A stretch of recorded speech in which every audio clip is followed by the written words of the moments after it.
స్తోత్రం స్తోత్రం యేసప్పా అన్ని పరలోక పితావే అప్పా ఇది నేను వందరச்சா அப்பா அடியார் கூட యేసప్పா நீ அந்த பேசப்பா திருப்பி நன்றி அப்பா அண்ணமாட యేసப்பா நான் பேச போற வார்த்தைகளை அனுகிரகிப்பா எப்படி சொல்லணும் என்று எங்களுக்கு ஏற்ற ஞானத்தை கட்டளிடுங்க அப்பா கேட்கிறவர்களுக்கும் அந்த యేసப்பா புரிதலாக இருக்கணும் அப்பா அதை எடுத்து அவர்கள் வாழ்க்கையில் அவங்க பயன்படுத்த போற கிருபைகளுக்காக உங்களுக்கு நன்றி செலுத்துகிறோம் ஆசீர்வாதம் வழிநடத்தும் యేసப்பா ஜெபிக்கிறேன் நல்ல தகப்பனே ஆமென் கர்த்தர் நம்மளை இந்த 2025 ஆண்டு கண்மணி போல நம்ம ஒவ்வொருத்தரையும் காத்தாரு. இந்த 2026 வருஷத்துல கூட முதல் ஆசீர்வாத ஜபத்தை கர்த்தர் இந்த வீட்டுல வைத்திருக்காரு. முதல் ஆசீர்வாதம் இந்த குடும்பத்துக்கு இந்த வருஷத்துல கொடுத்திருக்காரு. அதுக்காக அவங்க கர்த்தருக்கு நன்றி சொல்லணும். நம்ம அடைக்கலத்தை பத்தி நான் எடுத்திருக்கேன். உபாகமம் 33:27 பாருங்க. அடைக்கலம்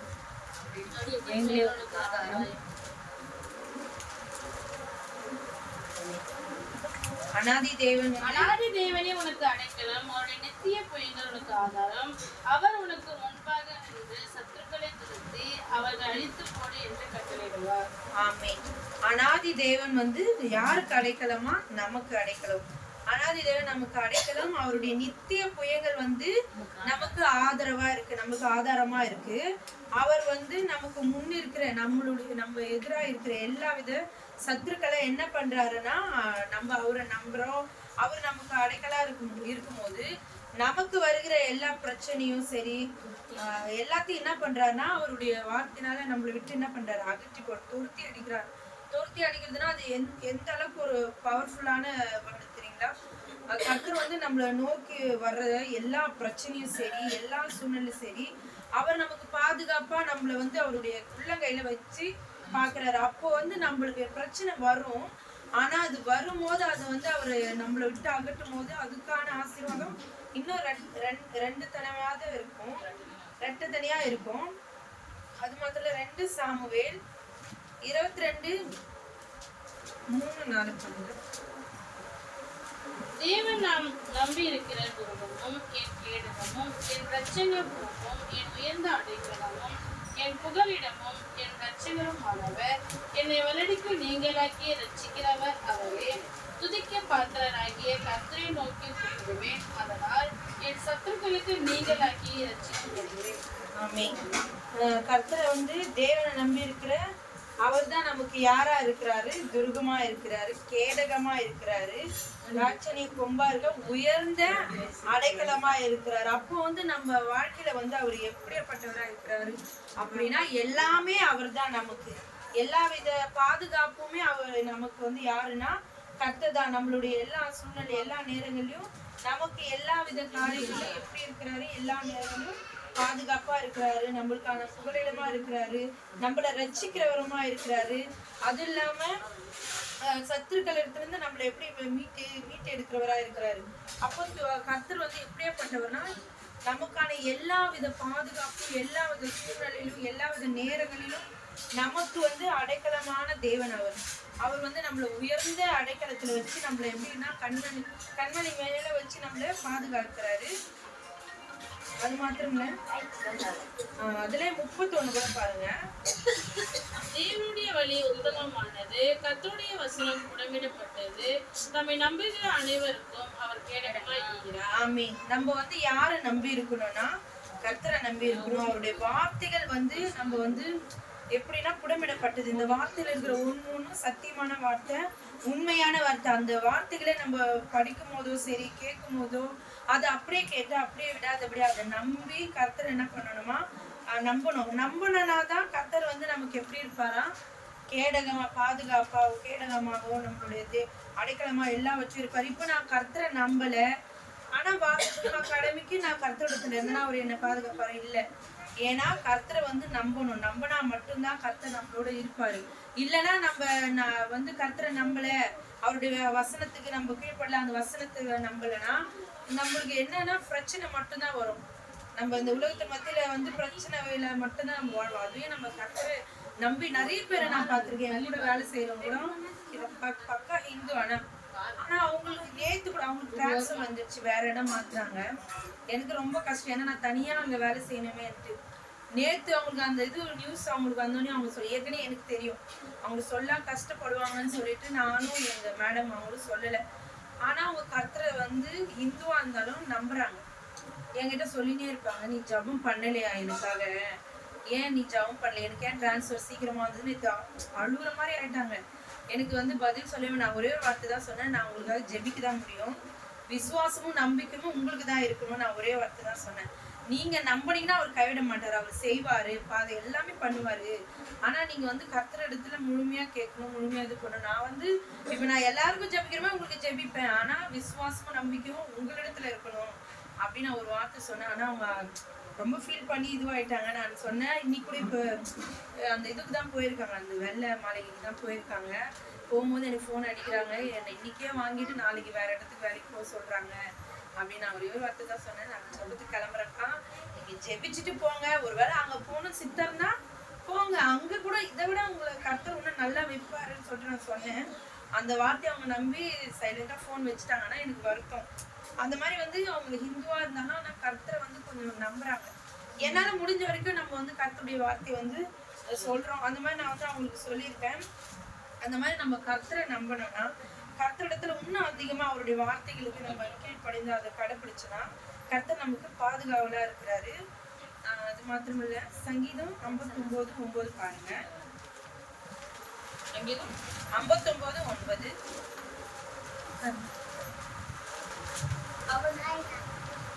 வல்லமையை நான் கண்டு உமக்கு காத்திருப்பேன், தேவனே எனக்கு உயர்ந்த அடைக்கலம். ஆமீன். அவருடைய வல்லமையை நான் கண்டு காத்திருக்கணும். நம்ம காத்து இல்லைன்னா நமக்கான இப்ப எனக்கு ஒண்ணு வேணும், இப்ப என் பொண்ணு கூட எதுனா ஒண்ணு வேணும்னா அது உடனே வேணும் வேணும் வேணும், நான் உடனே அதுக்கு அதை கொடுத்துட்டேன்னா அது நல்லதா கெட்டதா, அது எப்படி வருது எதுவுமே அதுக்கு தெரியாது. ஆனா காத்திருந்து ஒரு விஷயத்துக்காக நம்ம காத்திருந்து வாங்கணும்னா அதோடைய பலன் வந்து நன்மையா இருக்கும், கண்டிப்பான நன்மையா இருக்கும், அதோடைய ஆசீர்வாதம் பெரிதா இருக்கும். அதே மாதிரி நம்ம காத்திருந்து தேவனிடத்துல எல்லாவற்றையும் பெற்றுக்கொள்ளணும். நம்மளுக்கு பிரச்சனை வரும்போது ஐயோ பிரச்சனை வந்துச்சு அப்படி இப்படின்னு இல்லாம, பிரச்சனை வரும்போது கர்த்தரை மட்டும் நோக்கி, அவர் சொல்லியிருக்காரு வாக்குத்தத்தம் கொடுக்குற தேவன், வாக்கு மாறாதவர். அவர் சத்தியத்தை எப்படி சொல்றேன்னா அவரு சொல்லியிருக்காரு, நான் உனக்காக யுத்தம் பண்ணுவேன், அப்புறம் உன்னுடைய சத்துருக்களை துரத்தி விடுவேன் வாக்கு சொல்லும் போது அப்ப கர்த்தர் அதை செய்வாருன்ட்டு நான் நம்பினாதான் அவர் என்னை வந்து அவர் அடைக்கலமா வந்து பாதுகாப்பாரு. அதுவே நான் அந்த வார்த்தையை நம்பலைன்னா கர்த்தர் வந்து எனக்கு வந்து அதை செய்ய மாட்டாரு. அப்போ வந்து நம்ம எப்படி இருக்கணுமா, காத்து இருக்கிறவர்களா இருந்து கர்த்தருடைய அவருடைய பாதுகாப்புல நம்ம இருக்கணும். அது மாத்திரம் இல்ல, சங்கீதம் 9:9-10 பாருங்க. கர்த்தாவே உம்மை தேடுகிறவர்களை நீ கைவிடுகிறதில்லை, ஆதலால் உமது நாமத்தை அறிந்தவர்கள் உம்மை நம்பி. சங்கீதம் 9:9-10. சிறுமைப்பட்டவனுக்கு கர்த்தர் அடைக்கலமானவர், நெருக்கப்படுகிற காலங்களில் அவரை தஞ்சமானவர். 10. கர்த்தாவே உம்மை தேடுகிறவர்கள் நீ கைவிடுகிறதில்லை, ஆதலால் உமது நாமத்தை அறிந்தவர்கள் உம்மை நம்பி இருப்பார்கள். ஆமென். சிறுமைப்பட்டவருக்கு அவர் எப்படி இருக்கிறாருன்னா அடைக்கலமானவரா இருக்கிறார். இப்போ நம்ம நம்ம கஷ்ட நேரத்திலயோ நம்ம இடத்துல ஏதோ ஒரு குறைகளோட இருந்தா கூட, ஆனா அவர் எப்படி இருக்கிறாரு, நமக்கு ஒரு அடைக்கலமான தேவனா, ஆறுதலின் தேவன், நம்ம கேடகமா இருக்கிறார்.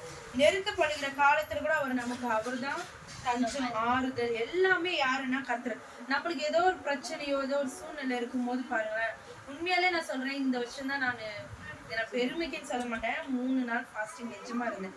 நான் வந்து மோஸ்ட்லி வந்து எதுவுமே ரொம்ப ஃபாஸ்டிங்கெல்லாம் இருக்க மாட்டேன், ஒரு நாள் இருப்பேன், வருஷம் ஒரு நாள் இருப்பேன். இந்த வருஷம் நான் ஒரு வைராக்கியத்தோடு நான் இருக்கணும்னு நினைச்சு இருந்தேன்.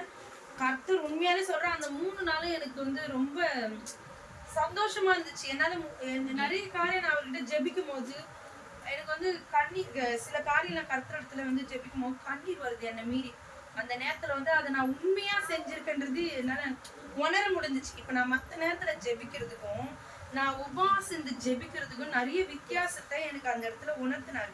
அப்பதான் எனக்கு நான் ஒரு முடிவு அந்த நேரத்துல நான் கர்த்தரிடத்துல வச்சேன், என்ன ஆனாலும் நான் வருஷத்துல இந்த 3 நாளை எப்பயுமே உங்களுக்காக நான் ஒதுக்கணும்னு சொல்லிட்டு, அது எனக்கானதான் இருக்கக்கூடாதுன்னு சொல்லி. அப்போ வந்து கர்த்தர் எப்படி இருக்கிறாருன்னா, அவரை நம்பி நம்ம கேட்கும் போது அவர் செய்ய வல்லவரா இருக்கிறார். சிறுமைப்பட்டவருக்கு அவர் தான் அடைக்கலம். அப்போ வந்து கர்த்தர் நமக்கு செய்வேன்ற வாக்கு கொடுக்கிறாரு. அப்ப நமக்கு அடைக்கலமான தேவன் என்ன பண்ணுவாரு, எந்த சூழ்நிலை எந்த காலம் நெருக்கப்படுகிற சூழ்நிலை கூட அவர் நம்மளை கைவிடவே மாட்டாரு. ஏன்னா நம்ம வந்து அவரை அருந்த பிள்ளைகளா இருக்கிறோம். அவரை மட்டுமே நம்பி நம்ம தஞ்சம் கொண்டிருக்க பிள்ளைகளா இருக்கும் போது அப்ப அவர் எப்படின்னா நம்ம கேட்கும் போது கண்டிப்பா நம்மளுக்கு செய்வாரு. அது மாத்திரம் இல்ல, சங்கீதம் 37:39 பாருங்க. நீதிமான்களுடைய ரட்சிப்பு கர்த்தரால் வரும், இக்கட்டு காலத்தில் அவரே அவர்கள் அடைக்கலம். ஆமென். நீதிமான்களுடைய ரட்சிப்பு யாரால வரும்னா கர்த்தரால மட்டும்தான் வரும். அப்போ நம்மளுடைய இக்கட்டு நேரங்கள்ல அவர் தான் நமக்கு அடைக்கலமா இருக்கிறார். அப்ப நம்ம எப்படியாப்பட்டவங்களா இருக்கணும்னா நீதிமான்களா இருக்கணும். முதலாவது நம்ம நீதிமான்களா இருந்தானா கர்த்தர் வந்து நம்மள எல்லா சூழ்நிலையிலிருந்து ரட்சித்து நம்மளுடைய எல்லா இக்கட்டு நேரங்களிலும் நம்ம கூட இருந்து நம்மள என்ன பண்ணுவாரு, அடைக்கலமா பாதுகாப்பாரு. அது மாத்திரம் சங்கீதம் 46:1-7 கூட பாருங்க. தேவன் நமக்கு அடைக்கலமும் பலனும், ஆபத்து காலத்தில் அனுகூலம் தைரியமானவர். 7 சேனைகளின் கர்த்தர் நம்மோடு இருக்கிறார், யாக்கோபின் தேவன் நமக்கு உயர்ந்த அடைக்கலம். ஆமென். சேனைகளின் கர்த்தர் எப்பொழுதும் எந்த சூழ்நிலை, எந்த வருஷம், எந்த நாள், எந்த நொடி நாள் யாரோட இருக்கிறாருன்னா என்னோடையும் உங்களோடையும் நம்மளோட இருக்கிறாரு. அப்போ அவர் நம்மளோட இருக்கும் போது நம்ம எந்த இடத்துல இருக்குன்னா கண்மல மேல நம்மள என்ன பண்றாரு, வைத்து பாதுகாக்கிறாரு. அடைக்கலமா நம்மள அவர் உள்ள கையில வைத்திருக்கும் போது எந்த சூழ்நிலை வந்தாலும் நம்ம கர்த்தர், சேனைகள் கர்த்தர் நம்மளோட இருக்கிறாரு. அது மாத்திரம் இல்ல, அவர் வந்து நம்மளுடைய எல்லா பலனும், எல்லா ஆபத்து காலத்திலும் நம்மளுடைய சூழ்நிலையிலும் அவர் மட்டும்தான் நமக்கு துணை. ஏன்னா மனுஷன் வந்து இருப்பாங்க பூமியில், நம்ம மனுஷனுடைய தேவை உண்டு. ஆனாலும் ரொம்ப கஷ்டமான சூழ்நிலை மனுஷனால முடியாததை கூட தேவன் வந்து செய்வாரு. எவ்வளவு பேர் வந்து மரண இதுக்கெல்லாம் போயிருக்காங்க. அவங்க எல்லாம் வந்து டாக்டரால முடியலனாலும் டாக்டர்லயே சில நேரம் சொல்லுவாங்க, உங்க தெய்வத்தை நீங்க கும்பிட்டுங்க அப்படின்னு சொல்லுவாங்க. அந்த நேரம் பாத்தீங்கன்னா உண்மையில டாக்டரால முடியாதது கூட யார் செய்வாங்கன்னா கர்த்தர் செய்வார். அப்போ வந்து அவர் வந்து நம்ம ஆபத்து சூழ்நிலை கூட கர்த்தர் வந்து நம்மளோட இருந்து நம்மள அடைக்கலமா பாதுகாக்கிறாரு. சங்கீதம் 59:1-14 பாருங்க. என் தேவனே, என் சத்துருக்களுக்கு என்னை தப்புவையும், என் மேல் எழுப்புகிறவர்களுக்கு என்னை விலக்கி உயர்ந்த அடைக்கலத்திலே வையும். நானும் உம்முடைய வல்லமையை பாடி காலையில உம்முடைய கிருபையை மகிழ்ச்சியோடு புற்றுவேன். எனக்கு நெருக்கம் உண்டான நாளிலே நீர் எனக்கு தஞ்சமும் உயர்ந்த அடைக்கலம். ஆமென்.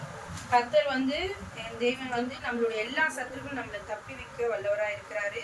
அது மாத்திரம் நம்மளுக்கு விரோதமா வருகிற எல்லா காரியங்களும் விலக்கி நம்மள வந்து உயர்ந்த அடைக்கலத்துல அவர் வைக்கிற தேவனா இருக்கிறாரு.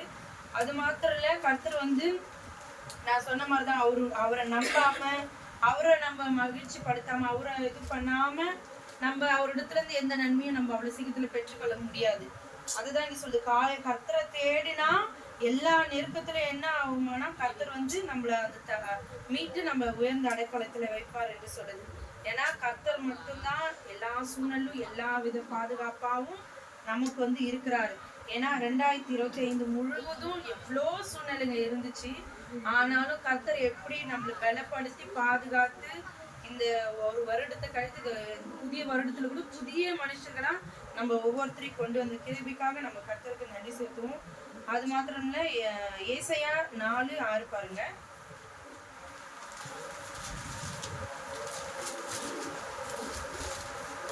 அதை பாழாக்கி விடுவேன், பகலிலே வெயிலுக்கு நிழலாகவும் பெருங்காற்றுக்கும் மழைக்கும் அடைக்கலமாகவும் மறைவிடமாகவும் ஒரு கூடாரம் உண்டாயிருக்கும். ஆமென்.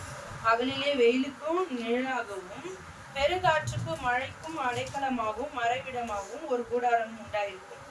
இது யார் நமக்கு சொல்லுங்கன்னா கர்த்தர் சொல்றேன். நான் அப்படிதான் எடுத்துக்குவேன். இதுல வசனங்கள் வந்து இது வந்து எப்படின்னா நமக்கானவங்களா எடுத்துக்கணும்னு சொல்லணும்.